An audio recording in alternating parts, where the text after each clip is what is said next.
I went to my gynecologist and said, you need to give me a hysterectomy because I cannot take this anymore. And then I started doing your elemental heal, and he had ran into me into the hospital probably like a month or two later. And he says, hey, he says, I haven't seen you. Are we still on for that? Or what do you want to do? And I said, you know what? I have to tell you, I got my gut back on track and I haven't had those terrible pains. I said, no, I'm not taking that out. I am not having hysterectomy. KACHEENA, thank you so much for the willingness to be open and use your story to help give other people hope and hopefully some instruction for how they can navigate through not feeling well. Of course. Yeah. I'm glad to be here because it's been a long road, honestly. Yeah, the road often is. Tell us a little bit about the road. What were your symptoms? What were maybe some of the things you had tried prior or doctors you had seen? When I would start my menstrual cycle, my cramping would actually flare up my IBS so bad that I looked like I was about 5 months pregnant and just having terrible pains and all these things. And I would actually have to miss at least one day of work because it was just so terrible. And I just thought, you know what? I'm going to give your stuff a try. So I did, and I used it for, I think the first 14 days. I was supplementing the chocolate one for just a meal. Did you do 14 days exclusive, or were you kind of doing some whole foods in there also? I was still eating. I was just supplementing the elemental heal for my breakfast. Gotcha. So I did it 14 days in a row, and I started feeling a little bit better, and I just thought, okay, well, we'll see how this goes. The next month, I started the elemental heal before I started my menstrual cycle, and I was like, oh my gosh, I'm having my own cramping, but it wasn't flaring up my IBS at all. And so I had done that for the next couple of months and it stopped. And I was to the point, honestly, that I went to my gynecologist and said, you need to give me a hysterectomy because I cannot take this anymore. And then I started doing your elemental heal, and he had ran into me into the hospital probably like a month or two later. And he says, hey, he says, I haven't seen you. Are we still on for that? Or what do you want to do? And I said, you know what? I have to tell you, I got my gut back on track and I haven't had those terrible pains. I said, no, I'm not taking that out. I am not having hysterectomy. Great. So it's been a life changer, honestly. Awesome. Well, anytime we can save someone from a surgery, that's of course a huge win. And then also the day-to-day quality of life improvement that you'll see by not having these symptoms interfering with things, obviously another huge win. If this has been helpful, please comment and subscribe. This really does help us reach more people who are trying to improve their health, so it is quite deeply appreciated. And a couple of things just to kind of touch on there from your history. Food poisoning is known to be an initiating factor in IBS. That's something that was really one of the most, I think, novel findings from Dr. Pimentel at Cedars. So we know that's one factor that can kind of tip you over into IBS. And then unless you do the right things to try to repair your gut or get the microbiota back to balance or help with inflammation, there's multiple mechanisms that will likely rectify once your symptoms improve, which is why I look at symptoms as such a chief aim. And so in this case, we had the first domino that fell, the IBS, which again, we know that can lead to IBS, the food poisoning. But also something else that you said is such a common observation that I even wrote about it in Healthy Gut, Healthy You, which is a book dedicated to gut health, but there's this tangential section on female hormones, because so often there's this interplay and this bidirectional feedback between the gut and the female hormones and vice versa. And you'll often see exactly what you described, which is some of these premenstrual pains or swelling that tend to get better when someone improves their gut health and does nothing else. Now, there are some herbs like our estro harmony and progest harmony that can help if a woman only sees partial improvement in those female hormone symptoms and needs another little push. Your case is a beautiful example of how, again, always thinking through things in this kind of pyramid model where we start with the most foundational layers, give the body some time, and then reassess. So in your case, there wasn't a need to layer in additional supports. It seems like the elemental heal was enough to starve what I'm assuming was some kind of bacterial overgrowth or imbalance, potentially also a fungal overgrowth and imbalance, likely some inflammation. The inflammation makes you hypersensitive to gas pressure. That all causes this feeling of bloating and pain. So it's just fantastic to see how a simple intervention of the elemental diet was really able to move the needle for you. And there's something else there that I think is really worth repeating, which is you only used it to replace breakfast.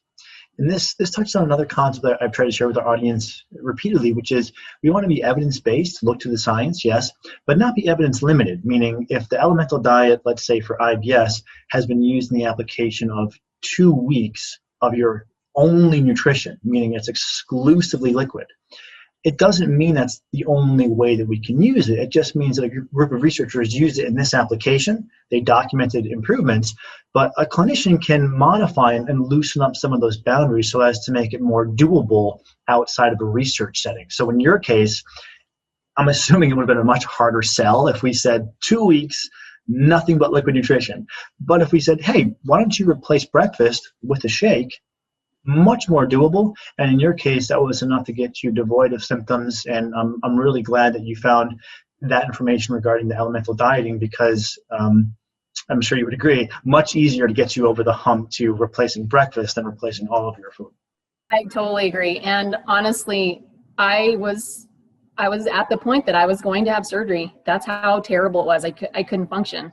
And so once I found that, and it seriously changed my life. Awesome. So awesome. I'm so grateful that you've come up with this product. In fact, I'm drinking one this morning. So great. Yeah. I usually try to drink it at least twice a week, just to kind of help me, maintain some stuff. So either 2 or 3 times a week, I drink this Elemental Heal. So. Hey everyone, this is Dr. Rousseau. Today I'm here with Daphne, who's had some good results with the Healthy Gut, Healthy You protocol, and she was nice enough to share her story with us. So Daphne, thanks for being here. Of course. Where did you launch into the protocol? Because I know you were already on paleo, and I think you were taking probiotics. So, what were kind of some of the key things that you changed, just to give people some more particulars in terms of what really happened for you? Sure. So one, all probiotics are not created equally. And I know that you would agree with that. I don't think that I think I just did that thing where I was like, let me just pop these off the shelf and take them. I don't think I really looked into like what I was taking, which is silly for me considering the space that I work in. But, again, I was healthy. So I was like, these will do the trick. So one, I feel like if you're not taking the right kind of probiotic, that's a huge deal. The other thing is, a lot of the supplements in the protocol for the adrenal stuff, the digestive enzymes, I'd never taken any of that before. And I think, to your point, it's not something that I have to take for the rest of my life. But I needed to give my body that reset, and to help it get back to where it needed to be. So I think the combination of those things, and again, the diet stuff for me has pretty much always been 100%. I'm pretty strict about that. The exercise and the sleep, for me, sleep is a huge deal too. So between all of those things, I felt like the protocol, the combination, and the research that you've done to be able to say, hey, here, do this, that was the missing piece for me. And it was really incredible. And so your mental cognition or your mood mainly got brighter, and your recall and all GI symptoms went away. There was something else that you had said, which was you were also at the same time coming off birth control and really kind of concerned about that. And you asked me, is it normal for improving one's gut health to improve someone's female hormones? And I said, absolutely. And that's why there's a breakout section about that in the book. So do you want to talk a little bit about that? Yes, absolutely. So a little bit of background. I started birth control almost 7 years ago. I was on the lowest dose of hormones because just, in relation to the lifestyle I lead, I didn't feel good about taking it, but felt like I needed to take it. And I never missed a day. So 7 years straight of taking hormones every day. And, it is one of those things that it doesn't happen overnight. And it was over a really long period of time where I didn't realize how it was affecting my mood and how it was affecting really, I think, my health overall. And when I decided to get off of birth control, which I would have done sooner had I not been so worried about it. And this is something that I know I see left and right on Instagram, social media. A lot of women are talking about this now because hormones are a big deal. People are scared to get off of their birth control, and it's understandable. I was terrified. The stuff I had read, I was confident that I was going to experience all kinds of miserable things, pain, really crazy periods, trouble sleeping, the mood swings, anxiety, depression. I mean, all of these things that I have never really had to experience. I was really scared, really, really scared. So luckily, I mean, it's almost a blessing that all of my GI symptoms kind of happened right at the time that I was going to get off my birth control, because I was on the protocol for, I mean, really a month before I officially stopped taking the pill. And it's so ironic. And I feel very fortunate that this happened to me, and that I had a good experience. And this is, I think, important for people to read. Any woman who's going to get off their birth control, that the gut is correlated to your hormones. So I had a whole month of doing this amazing protocol. I felt like $1 million, and I was like, I'm going to get off my birth control and I'm going to feel so good. And I got off my birth control and I felt even better. I mean, I didn't have one symptom, not even one. I didn't get crazy. I slept just as great.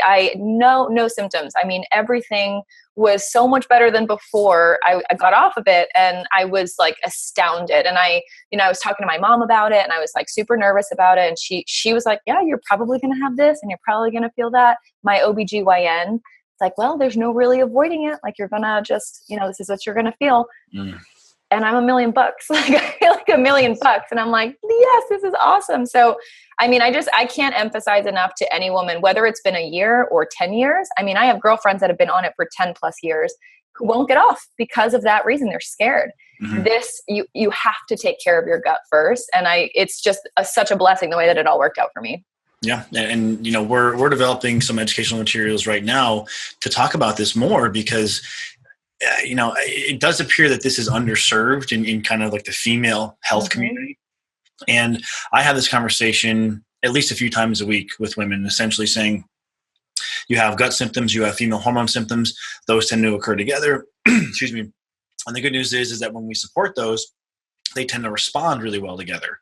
And it's gut brain and it's gut hormone, right? What are we typically talking about when a woman is describing PMS? So we see this manifestation of gut brain and how these hormones affect your brain. And then we also see the ability of gut bacteria to help detoxify female hormones. So I think it's actually those two mechanisms where the gut affects the brain directly, the gut affects the female hormones in terms of their detoxification. And then thirdly, if someone's gut isn't healthy, that's stressful to their body internally, and stress will perturb and imbalance hormones. And so we can get rid of this internal stress response. Just like you said, you need enough sleep. Well, not enough sleep is a stressor. An inflamed gut is also a stressor. So if we can get rid of as many internal stressors as possible, we get rid of this heavy load on the system that tends to lead to a skewing of the female hormones. Absolutely. I believe it. Yeah. Cool. Was there anything else you want to share with people? I would just say, if I had one thing to add, and I actually recently had a doctor appointment, and we brought up something about probiotics, and while I love my doctor for a lot of things, he's a mainstream MD. Sure. He actually said to me, he goes, I don't believe in probiotics. I don't think that they're like a real thing. And I'm like, and of course I don't, it doesn't matter to me because I have I'm doing my own thing here. Right. But I would encourage people, because I know that that's a huge thing that we hear in the functional integrative space, is that the mainstream side doesn't support necessarily what people are trying to do. And I would just say, one, if you haven't read the book, obviously read the book, and try it for yourself, because at the end of the day, your doctor isn't you. So, if you can do something that's going to help alleviate symptoms or make you feel better, I think it's worth it. And the book is, even if every single symptom doesn't go away, there's so much to be learned about your gut and how it affects everything really for the rest of your life. So reading the book is an investment for your health forever. It's not about right this second alone. And I think too, how you can help your family be healthy. So I would just say, don't be frustrated by those things, but definitely start with the book. Yeah, I think that's a good point, which is, and I tell people, it's good to have a doctor on each side of the fence. Have your conventional doctor, make sure you have the conventional diseases checked off, and you're going through your follow-ups there. And they typically do that job well.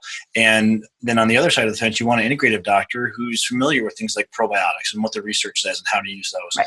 Right. You don't necessarily come to our office or the book protocol because you want a screening for colorectal cancer, right? Right. Conventional doctor will do what you should do. And, if the appropriate flags are there, and that's great. But just like we wouldn't want the integrative doctor to do everything, I don't think it's fair to ask a conventional doctor to do everything. So they have their thing that they do. That's all fine and good, but it's certainly not going to be everything. So if you can have each side at the same time, like you do, I think that's a really nice combination. If probiotics can reduce inflammation, they may be able to have an impact on libido. And part of this is because when there's inflammation, hormones tend to not do what you want them to do. Men may be more likely to aromatize testosterone into estrogen, and ironically, females may be more likely to turn their estrogen into testosterone. But let's look at what this study found. It was a randomized control trial, sort of small, 100 women with depression, and they were treated with SSRI antidepressants or the antidepressant plus a probiotic. The probiotic was a blend of lactobacillus and bifidobacterium at a dose of 8 billion CFU per day, again, pretty standard. And they found that the group that had the addition of the probiotic had improved libido, improved sexual satisfaction, and probably not surprisingly, improved marital satisfaction at the same time. They found that there was similarity in improvements in depression across both groups. So both groups saw improved mood, but only the probiotic group saw improved libido, sexual satisfaction, and marital satisfaction. So something interesting here is happening with the co-administration of probiotics, and I'll just quote the researchers here.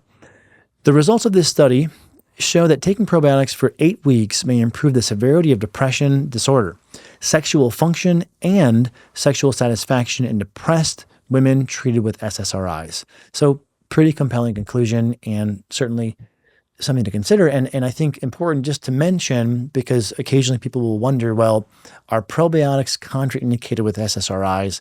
This study would suggest that they're not. And in fact, they're probably quite synergistic. A 2023 meta-analysis found some pretty impressive benefits for menopausal symptoms using black cohosh. In this meta-analysis, they summarized 22 studies in over 2,300 women given either placebo or black cohosh with an undisclosed dose. They found that black cohosh improved overall symptoms and hot flashes. One of the things I find interesting about black cohosh, amongst a few mechanisms, is the ability for black cohosh to modulate the estrogen receptor. Black cohosh appears to be adaptogenic. If you have too much estrogen, it brings down the high load. If you have not enough, it helps give you some stimulation to get you to more of an adequate position. So something to consider if you are in the transition and having some symptoms. I also wanted to cover a few studies looking at exercise and mindfulness and how they impact sleep. 2022 meta-analysis, 16 clinical trials. They found that either mindfulness or exercise, whether it be moderate or low intensity, improved sleep quality. Mindfulness can impact the limbic system and specifically the amygdala. This study I found very interesting. It's one of a growing number of studies that are putting people into functional MRIs, showing them disturbing images, and scanning their brains, then having them do some mindfulness or do nothing and getting back in, rescanning the brains, looking at the startling images again, and seeing what happens regarding the activation of the amygdala. The control group, those who did nothing, had significantly higher levels of activation of the amygdala, which governs fear, than did those who completed the mindfulness work. There was a much lower activation of the amygdala, a much lower fear and potentially anxiousness response when performing mindfulness meditation. And this same thing has been demonstrated for walking in nature. And this is one of the reasons why I've been such a proponent of walking in nature. Not only has time in nature been shown to reduce your chance of death from any cause, when something in your life happens that will irritate you, make you feel fearful, you will have a documentable lowering of the activation of the amygdala, which is probably why people report higher levels of well-being, vigor, and energy when they walk in nature weekly. 2 hours is probably the best target. If you can do 20 minutes a pop, great. And also remember that one study did look at, does it matter if I walk in dense woods, by a lake, in a park, by an ocean, doesn't seem to matter. So whatever nature you have access to, go for it. This first study, randomized controlled trial, wanting to evaluate, does improving diet quality reduce postmenopausal hot flashes? Control, continue your current diet, versus a plant-based diet with the addition of soy. One of the things they tracked in this study when people were going plant-based was, would they reduce the consumption of AGEs, advanced glycation end products? When you brown foods that contain either protein or fat, this does actually lead to improved flavor, but an excessive amount of these, an excessive amount of browning or charring, leads to more of these AGEs, and these advanced glycation end products can use up your antioxidant reserves. They did find that in the plant-based group, there was a 73% reduction of advanced glycation end products consumed. There was also an 88% reduction in hot flashes. However, this is another study that I think lends itself to selective spin or misinterpretation. Let me show you why. If you look at the difference in dietary patterns in the control versus the plant-based group, you see that those in the control group were eating a less healthy diet. They ate less vegetables, less fiber, more refined grains, more added sugar, and then more meat and dairy, which I think are contestable in terms of, are they a problem? But when you look at less fiber, less vegetables, more refined grains, and more added sugar, it's not a very good comparison when comparing that to the fact that there was more vegetables, more fiber in the plant-based group, and less refined grains and less added sugar.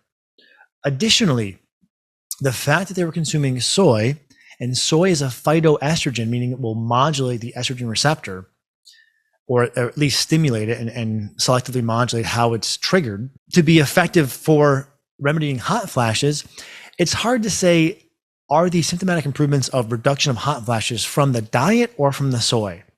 So I don't mean to quibble over the details, but what I do want to prevent you from getting sort of hoodwinked by is a overly enthusiastic plant-based advocate saying, look, these people had less advanced glycation end products in their diet. They had less hot flashes. This is why it's so important to go plant-based. Well, that's leaving out a lot.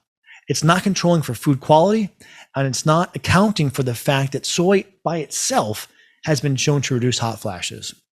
So do with that what you will, but the main point from a dietary perspective I want to, leave you with is there are many diets that can work, and it's helpful to get out of the religious fervor for recommending a diet. And data like this are very prone to misinterpretation. So I'll leave it there. This next study, meta-analysis of 21 trials, over 2,800 individuals, looked at menopausal women who were advised on either control, no exercise, or aerobic exercise. The specific parameters were not listed in this meta-analysis. And compared to those not exercising, surprise, surprise, those who engaged in aerobic exercise had an improvement in the severity of their hot flashes with a small effect size, meaning a small magnitude of effect. So that's great. This is something to consider if you're having hot flashes. Don't forget the importance of exercise towards improving the hot flashes. Along with the desire to use lifestyle, diet, and natural supplements toward improving one's health, this study looked at, could a vaginally applied herb, hops, be as effective as vaginally applied estradiol for vaginal dryness, sexual desire, and sexual arousal? And the answer is yes.